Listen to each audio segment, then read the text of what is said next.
this is a tutorial on the two etudes on page 26 in the beginning book. So this page introduces a new time signature, 6/8. In the previous pieces we played either in 3/4 or 4/4, and the top number indicated how many beats there are in a measure. This time signature does that, but indirectly. What we need to do first is divide the top number into 3. This is true with the 9/8 or 12/8. If we take 6/8, divide it into 3, we get 2. And that's how many beats there are. Why do we do that? Because in 6/8 there are 3 eighth notes on each beat. This is beat 1, and this is beat 2. And it's counted 1 and 2 and 1 and 2 and okay, that's important to know how the feel is of this piece. All right, now let's look at the key signature. We have 1 sharp, it's an F sharp, and that will tell you that whenever you come across an F, it's going to be sharped. All right, let's go ahead and jump right into this piece right now. This piece is pretty straightforward because the right hand will imitate the left hand until we get to the repeats, last 4 measures. So here's the left hand, measure 1. Right hand plays the same notes. Okay? Same thing in measure 2, and so forth. All right. Okay. Because these are chords, we want all those notes to ring out. These notes are still ringing because I'm using the damper pedal or sustain pedal.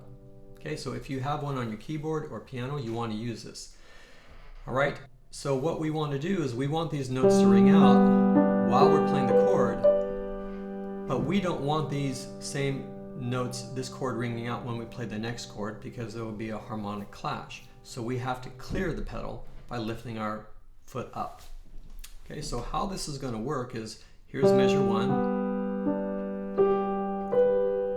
When I play the first note in measure 2, when I press down on this note, I'm going to lift up my foot off the sustain pedal or the damper pedal, and then immediately put it down. So lifting it up clears it, and so now when I put it back down, then all we're hearing is the next chord. So here it is. Now it's up. At the same time, it's up.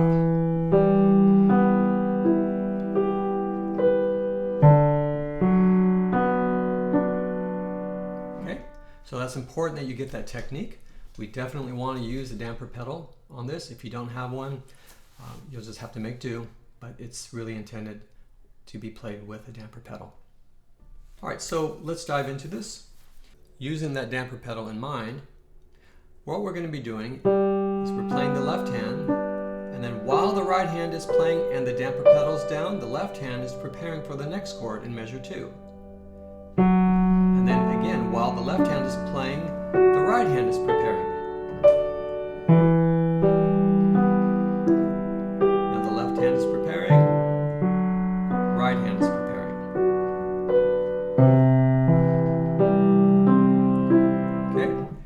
That's how we want to do this. It flows and you're using the damper pedal to your advantage. Okay, so I will play this very slowly. Measure 1. Measure 2.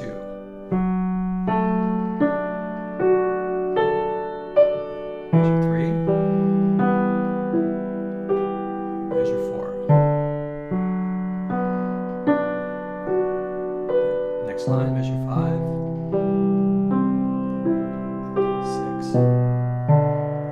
Okay, now we're going to stop right here because I want to point out the first and second ending. What we have next, these 2 measures, there's a bracket on top and there's a 1 there.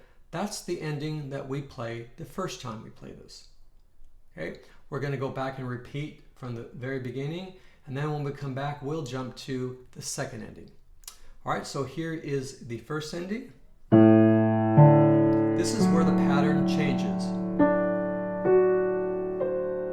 Okay, so the right hand is not imitating the left hand. Again, here's the left hand. Okay, and what we have to do, and this is another advantage for using the damper pedal, while that's ringing out, I move my pinky over my left hand to play the G, and the right hand just lays down on the B. Okay, so then we repeat back to the beginning.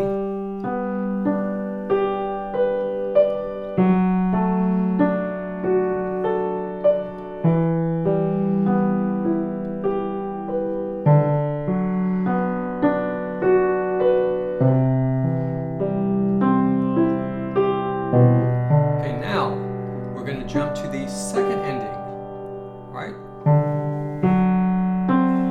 Right hand, right, and then the very last measure. Okay, those last two measures again.